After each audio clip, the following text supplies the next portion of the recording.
কতগুলো ফ্যাসিস্টের দালালদের নিয়ে সুন্নি জামাত ঐক্যবদ্ধ হয়েছে। এভাবেই সুন্নি জামাতের নতুন যে কমিটি হয়েছে সেই কমিটি নিয়ে সমালোচনা হবে, কারণ এই সুন্নি জামাত ঐক্য হয়েছে ডক্টর এনায়েতুল্লাহ আব্বাসী ছাড়া, এবং এই কমিটির মধ্যে ডক্টর এনায়েতুল্লাহ আব্বাসীকে না হয়নি, তাকে বাদ দেওয়া হয়েছে। ফেসবুক এবং ইউটিউবে একটা বিষয় নিয়ে খুব জোরালোভাবে সমালোচনা হচ্ছে। সেই সমালোচনাটার মূল কারণ হচ্ছে আল্লামা ডক্টর এনায়েতুল্লাহ আব্বাসী হাফিজাহুল্লাহ হুজুরকে নিয়ে সমালোচনাটা। তো অনেক ভাই অনেক রকম ভাবে পোস্ট করেছেন, অনেক ভাই অনেক রকম ভাবে সমালোচনা করতেছেন। বিশেষ করে কি একটা চ্যানেল জানি দা ব্রাইট নাকি এরকম একটা চ্যানেল, একটা ছেলে আছে, সে এটা খুব জোরালো ভাবে সমালোচনা করেছে, আর অনেকে অনেক রকম ভাবে সমালোচনা করেছেন। তো আমার প্রিয় ভাই সে যে কথাগুলো বলেছে তার উদ্দেশ্য বলতে চাই, আপনি যে সমস্ত ওলামায়ে কেরামকে ফ্যাসিস্টদের দোসর বলেছেন, আপনি ওনাদের স্যান্ডেল রাখার মতো যোগ্যতা কি আপনার আছে? ওনাদের দরবারের খাদেম হওয়ার তো যোগ্যতা আপনার নাই, খাদেমের খাদেম হওয়ার যোগ্যতা আপনার নাই। আপনি যাদেরকে নিয়ে সমালোচনা করতেছেন, আপনি কি জানেন ওনারা কত বড় বড় একজন হাস্তি? তাদের ব্যাপারে আপনি মুখে যা আসে তা বলে দিচ্ছেন। এই সমস্ত কথাবার্তা আপনি কেন বলেন? আচ্ছা, আপনার দাবি হচ্ছে ওনারা আহলে সুন্নাত ওয়াল জামাতের যিনারা চেয়ারম্যান ছিলেন ওনারা ফ্যাসিস্টদের দোসর ছিলেন। কেন, কোন দৃষ্টিতে, কোন আঙ্গিকে আপনি বললেন এই কথাগুলো? কেন বললেন? আচ্ছা, ওনারা কি নৌকা প্রতীক নিয়ে কি মাঠে ইলেকশন করেছেন? ময়দান ফাঁকা থাকলে তো যে কেউ আসতে পারে, আপনার ক্ষমতা থাকলে তো আপনিও আসতেন। আপনার ডক্টর এনায়েতুল্লাহ আব্বাসী হুজুর ওনারও যদি সুযোগ থাকতো উনিও আসতেন। তো যেখানে সুযোগ আছে জনগণের কথাগুলো তুলে ধরার মতো, আমাদের তৃষ্ণায় গলা শুকিয়ে যাচ্ছে, আমাদের কথাগুলো, আমাদের হৃদয়ের কথাগুলো বলার জন্য আমাদের সকলের রিকোয়েস্টে ওনারা সামনে এগিয়ে গিয়েছেন। তো ওনাদের কি আপনারা ফ্যাসিস্টদের দোসর বলছেন? ওনাদের কি আপনারা এমন এক একটা তুকমা লাগাই দিচ্ছেন? আপনি কি জানেন এক একজন আওলাদে রসুল, এত বড় বড় আলেম, এত বড় বড় জ্ঞানী ব্যক্তি, দার্শনিক ব্যক্তি, ওনাদের কি আপনি এরকম ভাবে সমালোচনা করলেন? এগুলো মোটেও আপনি ভালো কাজ করেন নাই, আপনি খুব বাজে কাজ করেছেন। আপনার চ্যানেল থেকে যে কথাগুলো আপনি বলেছেন, যে সমালোচনাগুলো আপনি করেছেন, আপনি যে দাবিগুলো করেছেন, এগুলো অযৌক্তিক দাবি আপনি করেছেন।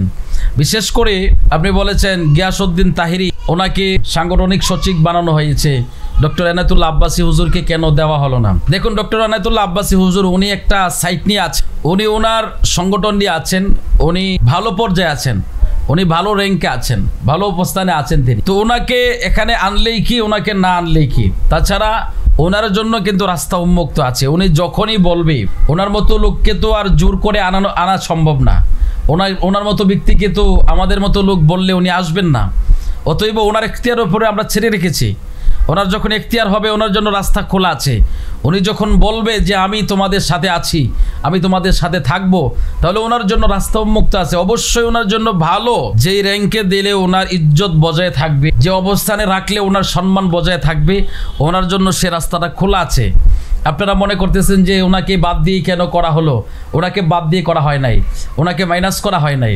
কারণ আমাদের মতো লোক ওনাকে ইনভাইট করলে উনি আসবে কিনা এ ব্যাপারেও তো সন্দেহ থাকতে পারে। কারণ উনি তো অনেক বড় মাপের একজন আলেম, বড় মাপের একজন রাজনীতিবিদ, বড় মাপের একজন জ্ঞানী ব্যক্তি। হ্যাঁ, অতএব ওনাকে আমরা ওনার এখতিয়ারের উপরে ছেড়ে রেখেছি। ওনার যখন মর্জি হবে উনি আসবেন, আসলে পরে ওনার জন্য রাস্তা খোলা আছে। আর তাছাড়া ওনাকে জোরাজোরি না করার পিছনে অনেক কারণ আছে। তার কারণ হচ্ছে, আপনি দেখুন, উনি তো অনেক বড় মনের অধিকারী। ওনাকে যখন হেফাজতের লোকেরা ডাকে, উনি হেফাজতের ওখানে যায় খুব গরমভাবে জোরালো বক্তব্য তিনি দিয়ে থাকেন। ওনাকে যদি জামাত ডাকে অবশ্যই উনি সেখানেও যাবেন। ওনাকে যে যখন ডেকেছেন, চরমোনায় ডাকলে চরমোনায়ও যেতে পারে কিনা সেটা আমি জানি না, কিন্তু যে যখন ডেকেছে ওনাকে, উনি তাদের ডাকে সাড়া দিয়েছেন।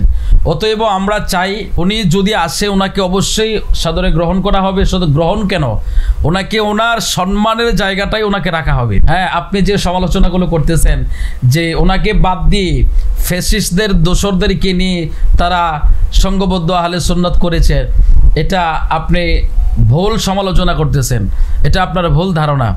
আপনি দূর থেকে একটা জিনিস দেখলে যেমন মনে হয়, কাছে গেলে কিন্তু তেমন না। আপনারা দূর থেকে আওলাদে রসুল আল্লামা সৈয়দ বাহাদুর শাহ মাদ্দাজিউল আলীকে দেখেছেন, ওনার কাছে যান, ওনার নিকটে যান, তাহলে বুঝতে পারবেন যে উনি কত বড় মনের অধিকারী, উনি কেমন মানুষ, উনি মানুষ হিসেবে উনি কেমন। ওনার কাছে গেলে আপনি বুঝতে পারবেন। দূর থেকে সমালোচনা করা সহজ, কিন্তু কাছে গিয়ে আপনি সমালোচনা করবেন, ওনাকে আগে ভালো করে অবজার্ভ করেন, ওনার সম্পর্কে ভালো করে তথ্য জানেন, ওনার সম্পর্কে জানেন, ওনার সহবতে থাকেন, তাহলে বুঝতে পারবেন যে উনি কোন দরজার মানুষ।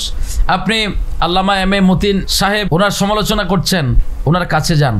ওনার কাছে গেলে কত বড় বড় লোকেরা, কত বড় বড় হাস্তিরা ওনার সামনে গেলে ওনার ইজ্জতে, ওনার সম্মানে অটোমেটিক্যালি ওনারা মস্তক নত করে দেন। তো ওনার মতো লোক, ওনার কাছে যান ভাই। দূর থেকে সমালোচনা করা যায়, দূর থেকে আপনি সমালোচনা করতেছেন, ফেসবুকের মধ্যে আপনি পোস্ট দিতেছেন, বিভিন্ন রকম ভাবে আপনি সমালোচনা করতেছেন। আগে ওনাদের কাছে যান, ওনাদের নিকটে বসেন, ওনাদের সহবতে থাকেন, কিছুদিন কিছু সময় থাকেন, তাহলে বুঝতে পারবেন যে ওনারা কোন দরজার মানুষ।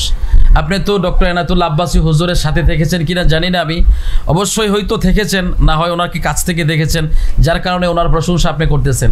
আপনি ডক্টর এনায়েতুল্লাহ আব্বাসী হুজুর অবশ্যই উনি প্রশংসিত লোক, অবশ্যই উনি প্রশংসার দাবি রাখেন, কিন্তু ওনার মতো, ওনার যেভাবে আপনি প্রশংসা করছেন, আপনি সৈয়দ বাহাদুর শাহ দামাত বরকাতুম হুজুরের কাছে যান, আপনি আল্লামা এম এ মতিন সাহেবের কাছে যান, আপনি যান জোবাইর হুজুরের কাছে যান, আপনি তাহলে বুঝতে পারবেন, আবুল কাসিম নুরি হুজুরের সহবতে যান, তাহলে আপনি বুঝতে পারবেন আপনি ওনার সমালোচনা, ওনাদের সমালোচনা আপনি করতে পারতেন না। ওনাদের কাছে গেলে অবশ্যই আপনি ডক্টর এনায়েতুল্লাহ আব্বাসী হুজুরের মতো ওনারাকে যেভাবে আপনারা হাইলাইট করার চেষ্টা করতেছেন বা ওনার প্রশংসা যেভাবে আপনি তুলে ধরেছেন, তা আপনি ওনাদের কাছে গেলে ওনাদের প্রশংসাগুলো আপনি করতে বাধ্য হবেন, কারণ ওনারা প্রশংসিত মানুষ, কারণ ওনাদের মধ্যে যে গুণ রয়েছে, ওনাদের মধ্যে যে আখলাক রয়েছে, ওনাদের মধ্যে যে আখলাক, এই আখলাক দেখলে অবশ্যই আপনি ইন্সপায়ার হবেন, এটা আমার বিশ্বাস। অতএব আপনি ওনার সম্পর্কে না জেনে, না বুঝে সমালোচনা করবেন না। একটা বিষয় যদি আপনি না জানেন, সেটা জানার চেষ্টা করবেন। একটা বিষয় সম্পর্কে যদি আপনি না বোঝেন, বোঝার চেষ্টা করবেন। কিন্তু সমালোচনা করা, সুন্নিয়তের মধ্যে ফাটল ধরানো, দিন ধর্মের কাজের মধ্যে ফাটল ধরানো, এগুলো কিন্তু ভালো মানুষের কাজ না। আপনি যে ভিডিও বানালেন, হয়তো আপনি ভিউর জন্য করেছেন, না হয় আপনি স্বার্থ হাসিলের জন্য করেছেন, কিন্তু আপনার এই ভিউ আর স্বার্থ হাসিলটা একটা দিন ধর্ম মিল্লাতের জন্য কতটা ক্ষতিকর বা কতটা ক্ষতি হচ্ছে, সেদিকে তো আপনার লক্ষ্য রাখা দরকার ভাই। চিন্তা ভাবনা করে কথা বলবেন। প্রিয় ভাই আমার, আমি আপনার সমালোচনা করতেছি না, আমি আপনাকে শুধু স্মরণ করাই দিচ্ছি, আপনি যে দাবি করলেন এই দাবিটা আপনার ভুল দাবি। আপনি মনে করতেছেন যে ডক্টর এনায়েতুল্লাহ আব্বাসী হুজুরকে মাইনাস করা হয়েছে, না, ওনাকে মাইনাস করা হয় নাই, ওনার জন্য রাস্তা উন্মুক্ত আছে। উনি যখন বলবে, ওনাকে ওনার অবস্থা অনুযায়ী, মানে ওনার সম্মান অনুযায়ী ওনাকে অবশ্যই সম্মান দেওয়া হবে।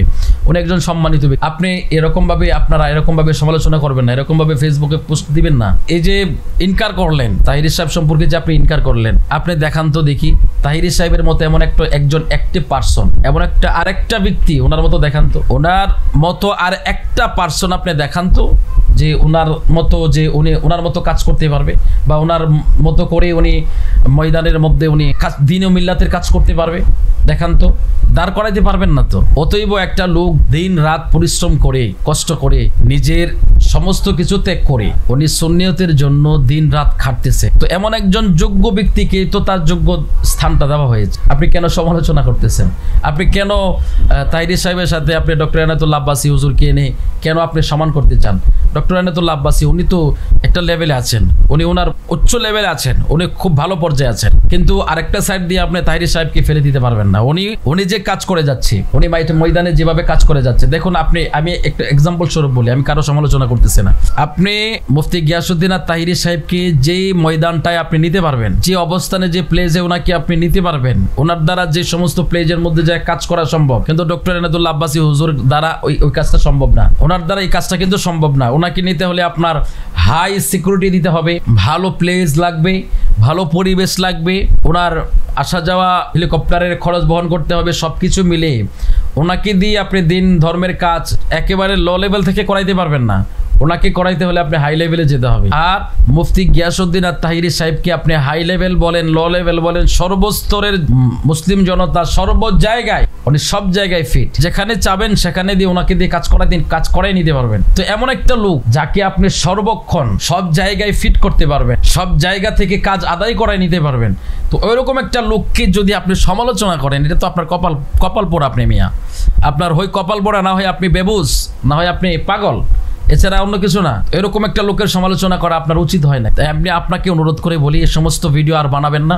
এই সমস্ত ভিডিও আপনি ফেসবুকে, ইউটিউবে আপনি আপলোড দিবেন না। এই সমস্ত সমালোচনা আপনি করবেন না। এগুলো কিন্তু দিন মিল্লাতের ক্ষতি হচ্ছে। আপনাকে সতর্ক করি ভাই, আপনি বিভিন্ন কন্টেন্ট তৈরি করেন, অন্যরকম ভাবে কন্টেন্ট তৈরি করেন, এই সমস্ত বিষয় নিয়ে আপনি কন্টেন্ট তৈরি করবেন। আপনার এই কথার দ্বারা তো কোনো কিছু আসে যায় না, তবে আপনার এই কথাগুলো যে দিন মিল্লাতের ক্ষতি হচ্ছে, সুন্নিয়তের ক্ষতি হচ্ছে, এটার জন্য কিন্তু আপনি জবাবদিহি করতে হবে। অতএব আপনাকে সতর্ক করি। এবং ওনার মতো করে আরো যারা দেখেছি গতকাল থেকে আজ পর্যন্ত অনেক আইডি থেকে, অনেক পেজ থেকে বিভিন্ন রকম ভাবে আপনারা সমালোচনা করতেছেন, বিভিন্ন রকম ভাবে আপনারা পোস্ট করতেছেন। আপনাদেরকে অনুরোধ করি, বলে ভাই এই ফেসবুকের ভিতরে এই সমস্ত ফাহাসা কথাবার্তা, এই সমস্ত কাজ বাদ দিয়ে আপনারা কিছু সময়, এই সময়টা যে সময়টা ফেসবুকের মধ্যে আপনারা সমালোচনায় মধ্যে ব্যস্ত থাকেন, এই ব্যস্ত সময়টা যদি আপনি একটু খালি আপনি 4 ভাগের 2 ভাগ সময়ও যদি আপনি একটু কিতাব রিসার্চ করেন বা কোরআন হাদিস একটু রিসার্চ করেন, পড়াশোনা করেন, মোতালা করেন, যেগুলো পড়ছেন ওইগুলো যদি মোতালা করেন, এতে করে আপনার দিন এবং আখেরাত, দুনিয়া এবং আখেরাত